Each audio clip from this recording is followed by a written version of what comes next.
Aujourd'hui, je vais expliquer l'égalité des nombres rationnels. Égalité des nombres rationnels.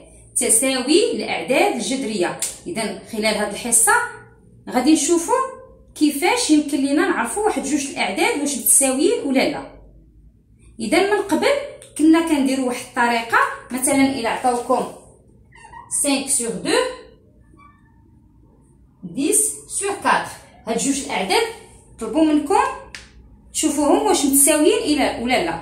اذا انت تشوف هنايا ان 5 فوا 2، الا درنا هنا 1 فوا 2 ضربنا البسط في 2 وهنا المقام في 2 غادي يعطينا 10 على 4. اذا حيت الخاصيه تتقول لي الا ضربت البسط والمقام في نفس العدد وخرجت لي النتيجه متساويه، يعني هاد جوج الاعداد راه متساويين. اذا 5 على 2 كتساوي 10 على 4. اذا مباشره درت لا سامبليفيكاسيون، 10 على 4 إلا اختزلتها غتعطيني 5 على 2. عاوتاني هنا إلا قسمت على جوج، 10 مقسوم على 2 5، 4 مقسوم على 2 عطاتني 2. إذا طريقة الاختزال كيمكن ليا نعرف من خلالها واش جوج الأعداد واش متساويين ولا لا.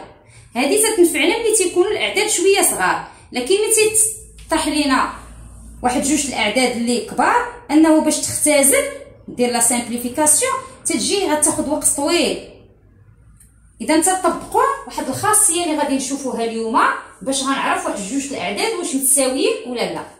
اذا نتبع معايا، سوا a sur b et c sur d دو نومبر راسيونيل. عندي واحد جوج الاعداد جذريه.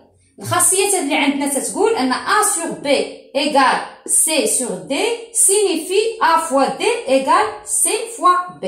غادي نشرح اكثر انه الا كان باش يكون عندي هاد العدد a sur b كيساوي ليا هاد العدد c sur d، خصو يكون عندي a fois d.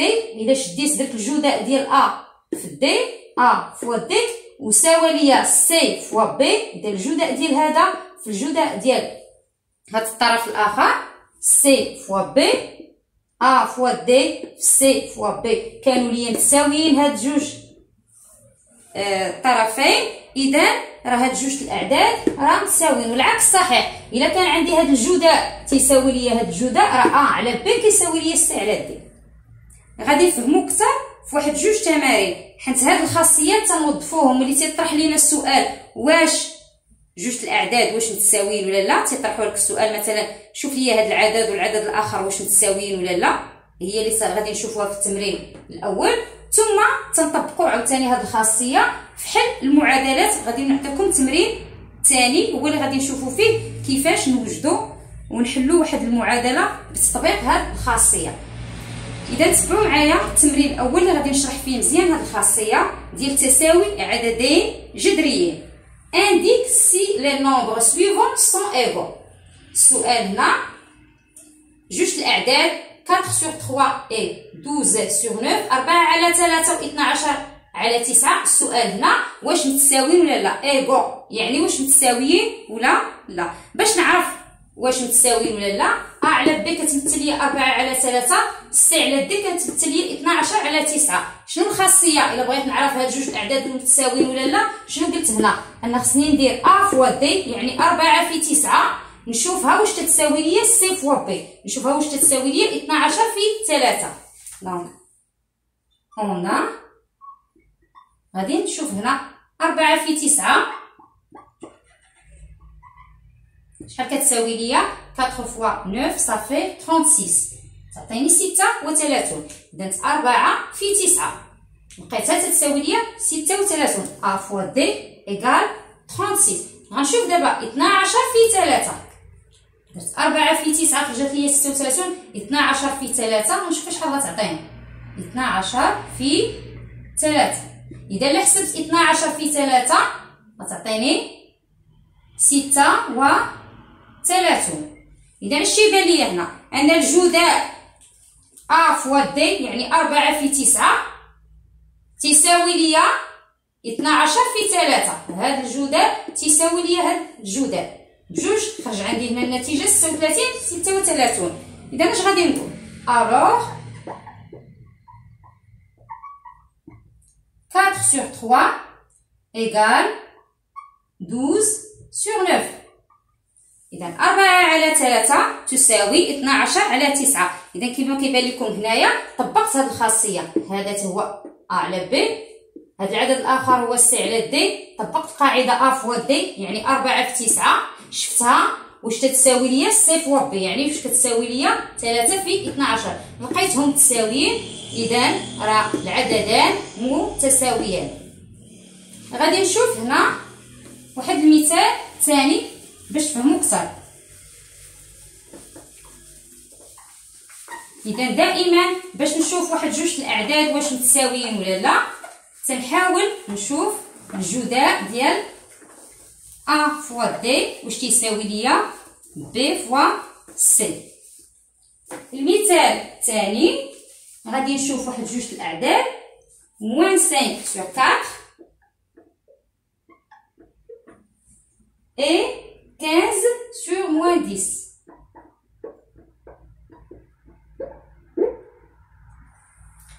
moins 5 sur 4 et 15 sur moins 10. واحد الملاحظة بغيت نشير ليها، أنه دائما ملي تنبغي نجي نشوف واحد جوج الأعداد نقارنهم واش متساويين ولا لا، أول شيء خصني نرد ليه البال مزيان الإشارات. إلا كانت عندي بعدا نفس الإشارة في هذا العدد ونفس العدد، يا إما بجوج يكونوا نيجاتيف سالبين، بحال هنا راه عدد سالب وهنا عدد سالب. عندي هنا هذا العدد راه كيتسمى ان نومبر نيجاتيف سالب، وهذا العدد حنت فيه ناقص وحده راه عدد سالب ان نومبر نيجاتيف. إذا ملي تيكونوا عندي بجوج عندهم نفس الإشارة، إما بجوج سالبين ولا بجوج موجبين، عادي يمكن ليا نشوف الجداء. ولا كان واحد عندي سالب وواحد موجب، راه مباشرة غادي بلا ما نحسب الجداء راه هاد جوج الأعداد راه ما متساويينش. إذا كيبان ليا هنايا راه هنا عندي هاد العدد سالب وهذا العدد سالب، إذا سالب سالب. الآن غادي نحسب الجداء نشوفوا واش متساوي ولا لا. أونا غنشوف موان 5 فاش غادي نضربها ناقص 5 غادي نضربها في ناقص 10. دائما هذا تنضربو في اللي مقابل معاه وهذا في اللي مقابل معاه. ناقص 5 في ناقص 10. في لي فيديو اللي قبل شرحت لكم انه الا كان عدد سالب في عدد سالب غادي يكون هنا الناتج الجداء موجب بوزيتيف. اذا موان 5 في موان 10 غتعطيني 50. ناقص في ناقص غتعطيني عدد موجب زائد. هنا زائد بلا ما تنكتبهاش ملي تيكون عندي العدد في الاول ما غاديش نكتبها. اذا ناقص 5 في ناقص 10 غتعطيني تساوي 50. اذا عدد موجب. غادي نشوف دابا حسبت هذا في هذا غنحسب 15 في 4 دونك 15 فوا 4. عدد موجب في عدد موجب 15 فوا 4 ايكال 60. الا حسبت 15 في 4 غتعطيني 60. اذا اش تيبان لكم هنا؟ هذا العدد في هذا العدد عطاني 50 وهذا العدد هذا البسط في هذا المقام عطاني 60. اذا شنو غادي نقول؟ الوغ موان 5 sur 4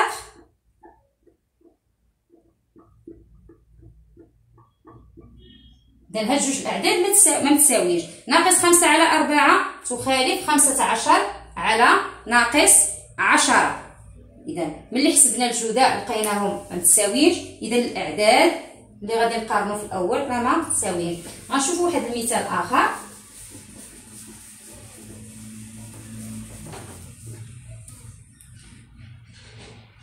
موان 6 sur 9 et 2 sur moins 3. شنو قلت لكم من قبل؟ دائما اش خصني نشوف؟ غادي نشوف الاعداد. شنو تيبان ليا بالنسبه لهذا العدد؟ العدد سالب فيه اشاره ناقص، سي ان نومبر نيجاتيف. هذا العدد فيه اشاره ناقص وحده، اذا ان نومبر نيجاتيف. اذا الان ملي عندي عدد سالب وعدد سالب غيمكن ليا نقارن الجداء. اذا اش غيبان ليا؟ اون موان 6 فوا موان 3. هاد البسط في هاد المقام اللي مقابل معاه ناقص 6 في ناقص 3 غتعطيني 18. موان 6 فوا موان 3 ايكال 18. لان ناقص في ناقص غتعطيني عدد موجب. غادي نشوف الان البسط الثاني في المقام الاول. 2 في 9 2 فوا 9 صافي 18. شنو تيبان ليا هنا؟ عندنا نفس النتيجه. اذا لا لقينا نفس النتيجه يعني هاد الاعداد اللي طلبوا منا نقارنوهم راه متساويين. دونك moins 6 sur 9 égale 2 sur moins 3. اذا بالنسبه لهذا المثال شفتوا كيفاش خدمناه. غادي ندوزو لمثال اخر. moins de 12 sur 7 et 24 sur 14. دائما الملاحظه الاولى اللي قلنا قبل ما نقارنوا وقبل ما نخدموا الجداء، شنو تيبان لي هذا العدد؟ كيفاش هذا العدد في اشاره ناقص وحده؟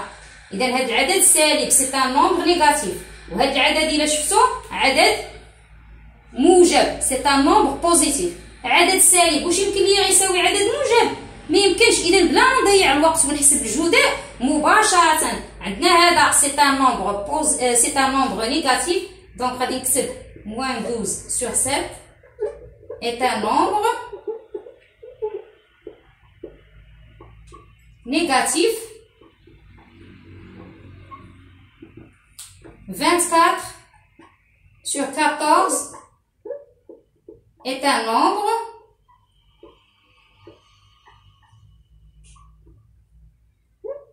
nombre positif. إذا عندنا هذا نيجاتيف في إشارة ناقص، عندنا هذا بوزيتيف موجب. إذا عدد سالب وعدد موجب ما يمكنش غادي يكونوا متساويين. Alors moins 12 sur 7 est différent de 24 sur 14. ما كيتساووش. إذا ناقص 12 على 7 تخالف 24 على 14. إذا دائما قبل ما نبدا نحسب الجداء وغادي نضيع الوقت ونلقاهم في الاخر ما متساويينش، اذا مباشره في الاول تنلاحظ الاعداد واش عندهم نفس الاشاره. الا كان عندهم نفس الاشاره موجب وموجب ولا سالب وسالب نفس الاشاره، عاد تنحسب الجداء وتنقارنوا. اذا هنا غنعطيكم مثال اخر باش تزيدوا تفهموا اكثر. هذا المثال عندنا moins 13 sur moins 4 et moins 26 sur 54. شنو قلنا هنا السؤال؟ واش العددين متساويين ولا لا؟ غادي نشوفوا الاشارات اولا. شنو تيبان ليا هنا؟ موان على موان شنو تتعطيني؟ اذا الا شفتوا الفيديوهات اللي قبل راه شرحت ان ناقص على ناقص راه كتعطيني زائد. الا كان ناقص في البسط وناقص في المقام يعني هذا العدد راه موجب، سي ان نومبر بوزيتيف. هنا عندي غير ناقص وحده، كنشوفوا غير ناقص وحده في البسط، هذا عدد سالب، سي ان نومبر نيجاتيف. اذا وهذا موجب وهذا سالب، واش غادي يكونوا متساويين؟ اذا بلا ما نضيع الوقت في الجداء ونبقى نحسب فيه، اذا ملي عندي هذا سالب moins 13 sur moins 4 c'est un nombre positif. Moins 26 sur 54 c'est un nombre négatif، عدد سالب. إذا هذا عدد موجب بوزيتيف، هذا عدد سالب لأن إشارة فيه غير إشارة وحدة، عدد سالب. إذا هاد جوج الأعداد alors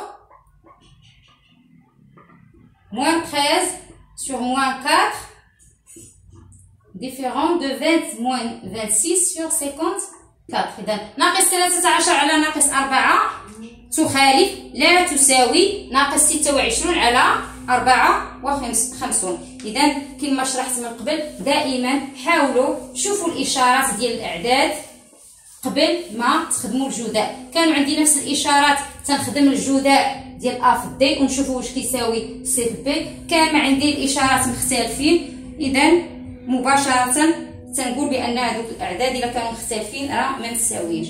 هذا بالنسبه للتمرين الاول. التمرين الثاني ديال حل المعادلات، حيت كيمكن ليا هذه الخاصيه نطبقها ماشي غير في التساوي، كيمكن في الصفحه في التمرين الاول قال لك قارن ليا الاعداد واش متساويين ولا لا. بالنسبه لهذا التمرين الثاني حل ليا المعادله التاليه: ديتيرميني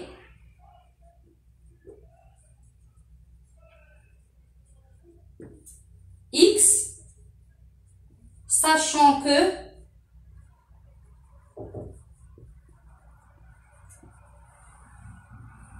x sur 4 égale 2 sur 7. إذا غادي نشوفوا هنا كيفاش يمكن ليا نعرف هذا العدد هذا المجهول x انطلاقا من هذه المتساوية. عاطيين هما أن x على 4 كتساوي ليا 2 على 7 والمطلوب ديتيرميني x، يعني عرف ليا القيمة ديال x، حدد ليا شحال غادي شحال القيمة ديالها. إذا غنطبقوا هذه القاعدة أنه الجداء ديال البسط الأول في المقام الثاني كيساوي ليا الجداء ديال البسط الثاني في المقام ديال العدد الأول. إذا x في 7 كتساوي 2 في 4، لأن هنا عطاونا على علم أن هاد العددين تساوي، يعني يمكن ليا نطبق هاد الخاصية. x في 7 هي 7x، 2 في 4 كما شفتوا السنة اللي مضات أن x في 7 7x، 2 في 4 8. الآن شنو مطلوب منا؟ نحدو القيمة ديال x. إذا خصني نخلي في هاد الطرف x بوحديتها باش نعرف القيمة ديالها.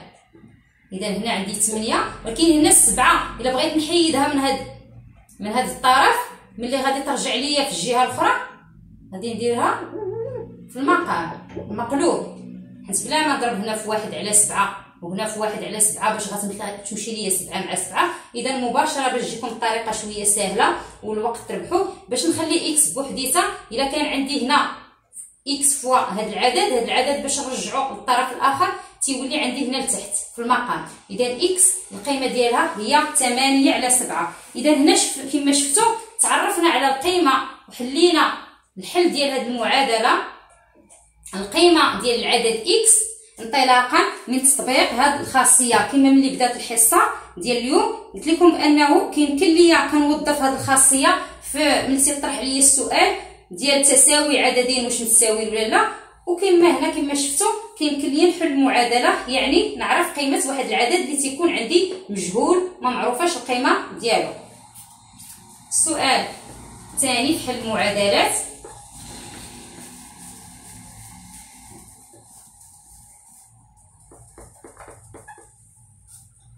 Déterminer B sachant que 10 sur 3 égale 4 sur B. إذا هنا عندنا احنا على علم بأن 10 على 3 كتساوي 4 على B. هذا العدد تيساوي لنا هذا العدد. إلا كان هذا العدد تيساوي على هذا العدد، إلا كان عندنا واحد العدد تيساوي واحد العدد، شنو تيعني ليا؟ أن الجداء ديال البسط الاول في المقام الثاني تيساوي ليا الجداء ديال البسط الثاني في المقام الاول. بحال هنايا هذا الا كان كيساوي هذا تيعطينا هذا الجداء. اذا غنطبقوا هذه القاعده 10 في ب 10 فوا ب ايكال 10 في ب كتساوي لي 4 في 3 4 فوا 3. اذا 10 فوا ب هي 10 ب، 10 في ب هي 10 ب، 4 في 3 12. إذا هنا شنو بغينا؟ السؤال اللي مطروح هنا حدد ب، ديتيرميني ب، حدد ب، يعني هنا في هذا الطرف بغينا هنا القيمة ديال ب غنخليوها دابا بوحديتها هنا. إذا عندنا هنا 12. إلا بغينا نتخلصوا من هاد 10 ما تبقاش حدا ب هنا في هذا الطرف. شنو قلت لكم قبيله؟ ملي تيكون بغينا نحولوها للطرف الآخر إذا غادي نقسموا عليها، غادي تجي لتحت. إذا ب كتساوي 12 على 10. هاد العدد شنو تيبان لكم؟ أنه قابل للاختزال، يمكن ليا مازال نختازلو. إذا ب كتساوي 12 هي 6 في 2 ثم 10 هي 5 في 2. إذا غادي نختزل هنا ب 2.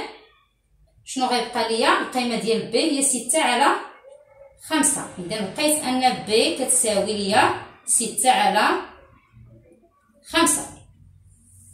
إذا هنا القيمة ديال ب تساوي 6 على 5، وبهذا كنكونوا أننا حلينا هذه المعادلة وعرفنا قيمة العدد المجهول اللي كاين هنا. إذا حاولوا أنكم تحفظوا هذه الخاصية وتتبعوا مزيان غير بشويه، تفرجوا في الفيديو تعاودوا تفرجوا فيه مره اخرى باش تفهموا اكثر وتعرفوا كيفاش كتطبقوا هاد الخاصيه مزيان. نتمنىكم تفهمتوا هاد الحصه مزيان، والى اللقاء في الفيديو الجاي ان شاء الله.